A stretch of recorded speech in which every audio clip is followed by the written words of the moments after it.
A few weeks ago, the Click Here team was scrolling through some Telegram channels when we saw an online ad that we'd never seen before. It was for a new AI large language model called, not ChatGPT, the one everyone's talking about. This one was called WormGPT, and the ad made clear that this was a bad chatbot, not a good one. Our WormGPT AI, producing quality malware for you to test. Join our Telegram to find out more. In fact, WormGPT had a kind of menu of badness. Viruses, malware, exploits, phishing attacks. It is unrestricted, unlike its enemy ChatGPT. WormGPT actually thinks of itself as ChatGPT's enemy, because WormGPT specializes in the very things that ChatGPT has been programmed and coded not to do. And it's gotten really good at being really bad. It'll relaunch, it'll kind of morph. Almost I would characterize like Terminator 2. But you remember the liquid metal and it would morph into different things. In the movie, there were two Terminators. One bad liquid metal one, and then there was Arnold Schwarzenegger. Not like me. A T-1000s, advanced prototype, a mimetic polyalloy, liquid metal. That's the little bit scary thing of using generative AI, where it can morph on its own, right? Kind of almost intelligently think and change to get you to do something.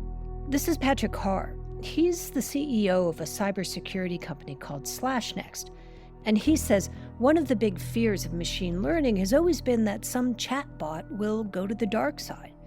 That's why chatbot creators like OpenAI and Google Bard actually put safeguards into the code. So nefarious actors, threat actors cannot use it for bad purpose, right? And so it's specifically designed not to do those things. Not to do things like spread hate speech or create ransomware. If you ask the good ChatGPT to help you with those things, it says no. But an evil chatbot twin has no such qualms. It's willing to answer questions like, how do I design a bomb? How do I design something nuclear related, right? And in the short time that WormGPT has been on the scene, it's already developed a kind of specialty. Not bombs, but a lucrative email scam. WormGPT is great at helping hackers design emails that trick busy people into doing things they shouldn't do, like transfer company money to a different account, or click on a link and give bad actors access to the company network. There's a name for this kind of scam. It's called a business email compromise, or BEC. And according to the FBI, BEC attacks accounted for some $51 billion in losses in the last decade. And with the rise of AI bots like WormGPT, I wouldn't be surprised if this grows to a $100 billion problem across the world. Wow, in short order. In short order. That's the big sea change with AI. I'm Dina Temple-Raston, and this is Click Here, a podcast about all things cyber and intelligence. We're telling true stories about the people making and breaking our digital world. And today, the two faces of AI. The dark one everyone is talking about, and the hopeful one that suggests if we teach AI to find these bad guys, it might turn out to be the good Terminator coming to save us. ChatGPT, AI machines, satellite, engine ignition, Click Here, and liftoff. Stay with us. It turns out jujitsuing the AI algorithm behind programs like ChatGPT, known as large language models, can be pretty easy.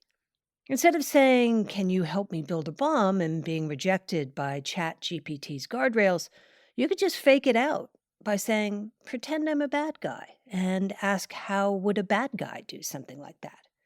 The AI would see that as a hypothetical, and it was then willing to tell you how hypothetically to build that bomb.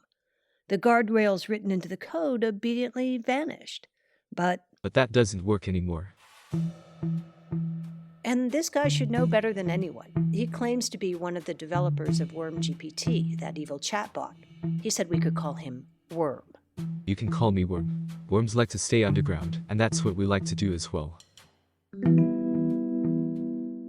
He said he lived in the US, and while he declined to go on tape, he did text responses to our questions. And to prove he was on the inside of the group, we sent him a text message through their private Telegram channel, and he responded. Then we fed his written answers into a voice generator. And we started out by asking him, how did he get into all of this? I like to code and build applications. We just started coding together. There's 7 of us working on WormGPT. Worm and his 6 friends essentially just wrote code that circumvented the guardrails inside programs like ChatGPT. And by doing that, they unleashed a new evil twin, capable of teaching you how to make bombs and viruses. But Worm told us the WormGPT chatbot has gotten a bit of a bad rap. Most of the media portray us in such a bad way, saying it's all about cybercrime and cybercriminals. He says a no-holes-barred chatbot isn't evil, it's educational. The only way to beat a bad guy is to understand him. So he sees himself as a sort of white hat researcher. You need both sets of users. Those are the researchers and people who want to create the exploits to make it work. Which is a little like saying you want more bank robbers so you can make bank security better. I would call BS on this. Patrick, the CEO of SlashNext, said there's nothing white hat about WormGPT. You see in the dark web and in the hacker circle discussions about using it for not this research purpose and the general good, but how can I use it to launch nefarious attacks? The fact that you can pay $67 in crypto a month and buy worm kits that enable you to launch a massive email compromise kind of speaks for itself. Business Email Compromise, or BEC, wasn't a creation of WormGPT, of course. It's been around for years. It's the reason you have to take those cyber hygiene courses at the office, so someone in IT can tell you all the reasons not to open an email. Look for typos, they say, because many attackers are foreign-born and don't use spell check. Why didn't they use spell check? Hey, I can't speak on their behalf. I think the other thing is they try to do as fast as possible, right? So you're just trying to do it rapidly and get it out, and you get one on a hook. The IT professionals tell us check the email domain. If it looks like alphabet soup, just delete it. In spite of that advice, the malicious emails still get through. We still get tricked. And now, with things like WormGPT, we're even more likely to. Patrick said even people at the NSA have raised the alarm. The National Security Agency said, I can no longer tell if this is a valid email or not. I can no longer tell if this is a valid link to click on or not. And it's because of the use of AI tools that's made that much more targeted, much more specific. Gone are the usual red flags, the typos, the crazy email addresses. Today's business email compromise looks like the real thing. Now, I don't know about you, but if the NSA is having trouble telling fake and real emails apart, the rest of us are doomed. Or so it would seem. Ironically, it appears that good AI might help us beat bad AI.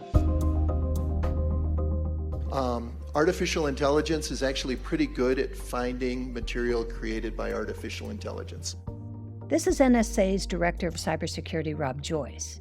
In other words, it's hard for AI to fool AI, he told an audience at the Aspen Security Forum in July. So we will be able to monitor and look for that malicious content or the things that are happening. When we return, we explain how AI can come to the rescue and introduce you to some people who are making it happen.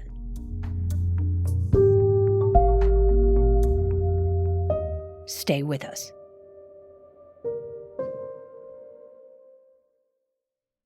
The Flow Control Group has been wrestling with this problem of AI gone bad. It's one of those companies you may not have even known existed. Flow Control Group started out literally as an idea on a piece of paper, and today we are one of the largest businesses in our space. Basically, it sells equipment that helps businesses direct any kind of fluid, from water to cooking oil, things like pumps, valves, compressors. Grant Walsh is Flow Control's IT director. And he said over the past couple of years, the company has been growing crazy fast. Lots of brands coming in under its umbrella. We've had a rapid growth over the last 2 years through mergers and acquisitions. Flow Control Group is kind of the umbrella company for 80 other brands below us. And we wanted to talk to Grant because of the trouble that kind of growth can present, specifically IT cybersecurity trouble. With company mergers also comes merging of all the disparate technology those different companies are using. As Grant saw it, the attack surface for some sort of business email compromise scam just got much bigger. Some of these companies we acquired may have attackers already in or already attacking them before they come on board. Add the smarter attacks generated by AI, and it isn't too surprising that Flow Control recently found itself on the receiving end of a BEC attack. There was just an email came in to finance. Hey, we had an updated bank information. Can you please update your wire information to X? And that financial person updated the wire information, and out goes a check for a 6-figure number, and away that money goes. And were you able to claw it back? No, that was too late. But it wasn't just the money. Grant also noticed something else. These BEC attacks were sophisticated.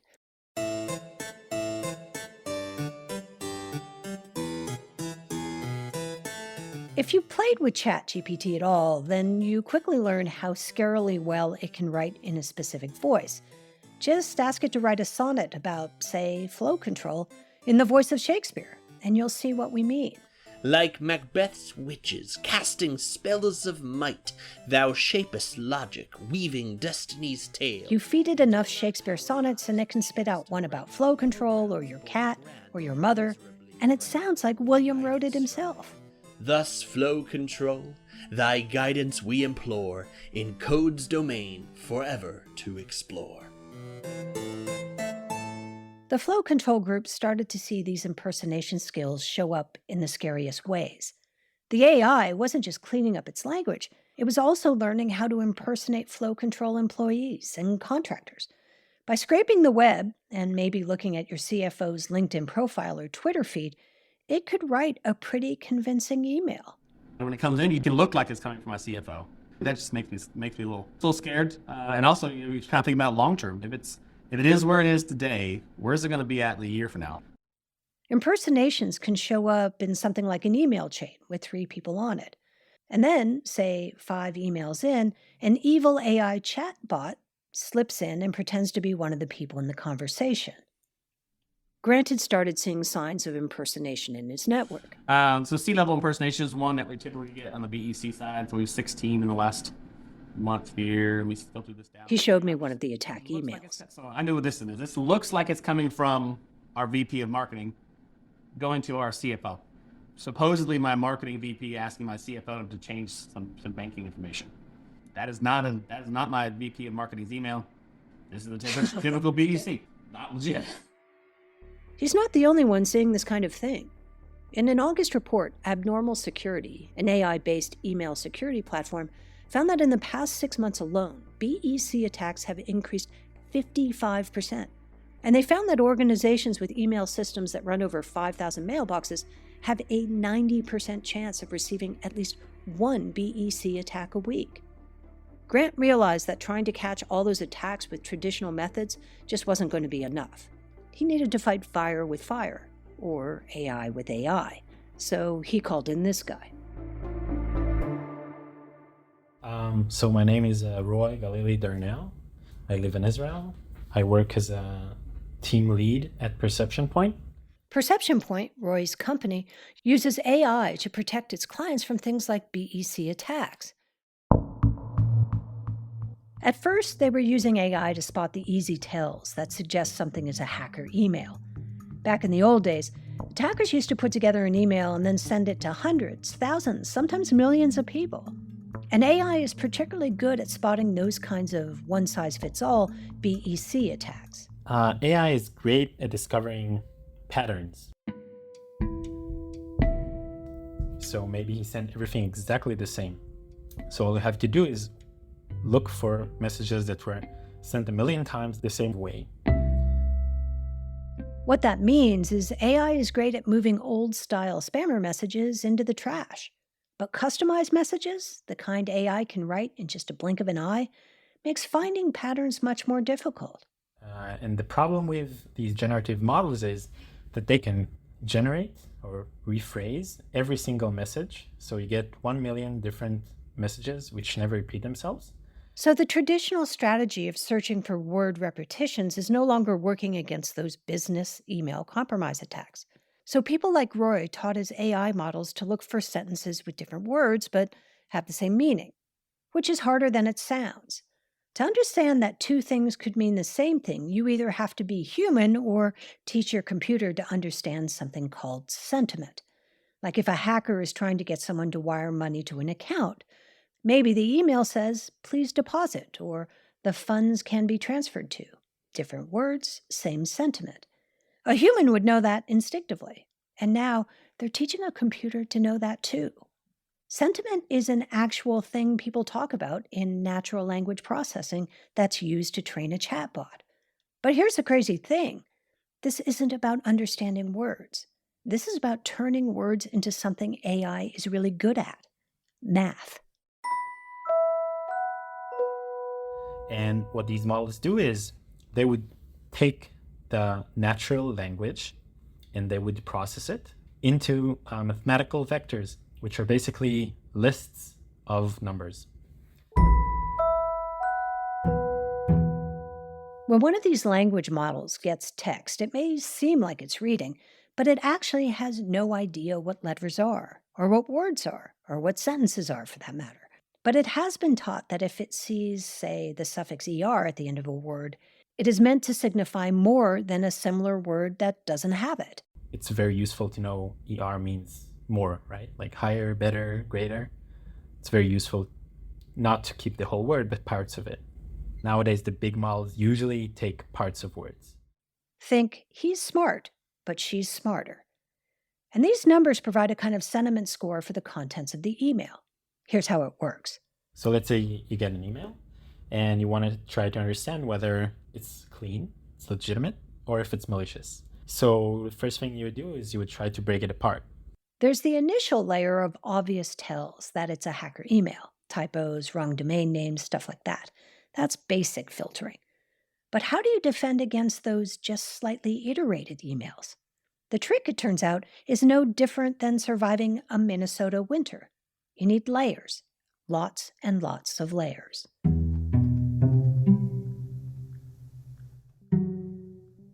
Imagine the stream of emails coming into a company as water, and that water needs to be filtered. The AI models serve that function. Now, if you use just one filter and you process millions of gallons of water, there's a pretty good chance that something nasty is going to be getting through. But what if you had lots of filters, each one specializing in something? Perhaps one is good at filtering heavy metals. Another stops microplastics. Another snags bacteria. One layer of filters might not be enough, but layers and layers of filters, all used at the same time? If you have like 5, 10, 50 layers, it becomes virtually impenetrable. That's how neural networks work. Multiple layers, each with a different strength. Some look at context, like who sent it or is the IP on a blacklist. Others try to decipher the content itself, like what is the message trying to say. And they make it easy to visualize by putting it all on a kind of 3D map. Say an email pops into your inbox. Immediately, the system pokes and prods the data from every angle.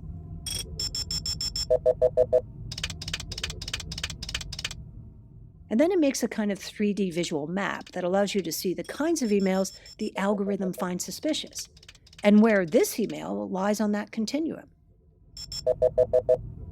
And if it's dropped in the same cluster as known malicious messages, emails with different wordings perhaps, but similar sentiments, it gets flagged and removed.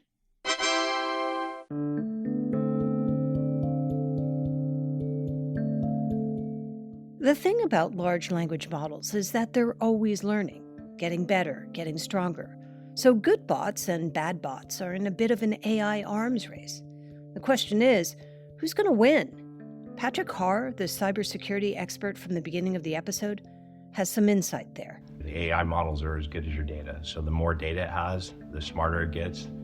And the smarter it gets, it will start evolving. And that same thing kind of It goes back and forth, both on the good side and the bad side. It can cut both ways. AI has the ability to be that morphing liquid metal killer in the Terminator, or Arnold trying to protect us. Come with me if you want to live.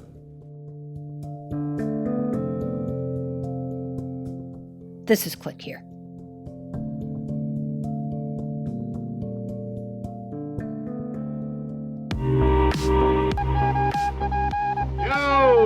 On the mark! Here are some of the top cyber and intelligence stories of the past week. Last week at the Black Hat Security Conference in Las Vegas, 3 researchers from the security firm IO Active showed it was possible to hack into the most widely used automated shuffling machines in casinos today, something known as Deckmate. They found that if someone can plug a small device into a USB port on the most modern version of the Deckmate, they can hijack the machine and tamper with its shuffling. And the latest version of the shuffler, known as Deckmate 2, has an internal camera, and they could actually gain access to that too, and then learn the order of the deck in real time. Then all they'd have to do, the researchers said, is send that information to a nearby phone that could be, for example, held by a player who would be able to know, as Kenny Rogers might say, when to hold them or when to fold them. Light & Wonder, the gaming device company that sells the Deckmate, said after that Black Hat demonstration that none of its card shufflers have ever been compromised on a casino floor. Researchers in the UK have developed a deep learning algorithm that can make out what someone is typing just by carefully listening to their keystrokes. The algorithm is apparently 95% accurate, and even over Zoom, it performed with 93% accuracy. The keyboard in the test was on a MacBook Pro, and they were able to use a phone's microphone to record the keystrokes, which would give hackers a new way to get your passwords or eavesdrop on your conversations. And finally, the Department of Homeland Security said on Friday that its Cyber Safety Review Board will start digging into the recent Chinese attack on emails in the Microsoft cloud. The review board is supposed to examine major cybersecurity incidents for the government. Among other things, DHS said the board will look at how cloud-based identity and authentication might be vulnerable to attack.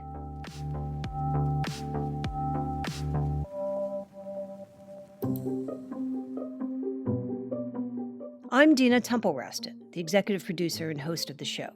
Sean Powers is our senior producer and marketing director, Will Jarvis is our producer, and Lucas Riley is our writer-reporter. Our editing team is led by Karen Duffin and Lou Olkowski. Darren Ankrum does our fact-checking, and our theme and original music compositions are by Ben Levingston. We also use music from Blue Dot Sessions. Special thanks this week to Travis Spangenberg for his reading of those ChatGPT sonnets. And we'd love to hear from you. Please leave us a review and rating wherever you get your podcasts, or send us an email at clickhere@recordedfuture.com. Check out our website with details about our shows and our whole show catalog at clickhereshow.com. That's a wrap for this week. I'm Dina Temple-Raston, and we'll be back on Tuesday.